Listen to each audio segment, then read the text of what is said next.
Hello, this is Ate Nor. Gawa po tayo ng scrunchie. Ayan, tahiin ng side. Ganyan lamang po ang gagawin natin. Sundan lamang po ang video. Madali lang pong gawin ang paggawa ng scrunchie or panali ng buhok. Ayan. Tapos i-fold po natin sa loob. Lagay ang ponytail or garterize or elastic band. Pwede po naman po yung garter na maliit. Ayan. Tahiin po natin sa side.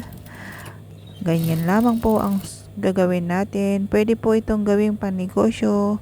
Sundan lamang po ang aking ginagawa. Napakadali pong gumawa ng panali ng buhok. Ayan. Banatin, hilain lang sa loob para maitahid ulit sa side. Ganyan lamang po ang gagawin. Napakadali lang pong gumawa ng panali. Pwede po nating itong gawing business. Kahit nasa bahay ka lang, pwede ka nang kumita.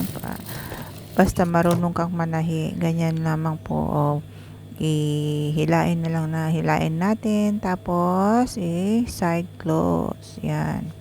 Ganyan lamang po ang gagawin natin. Napakadali pong gumawa. Ayan.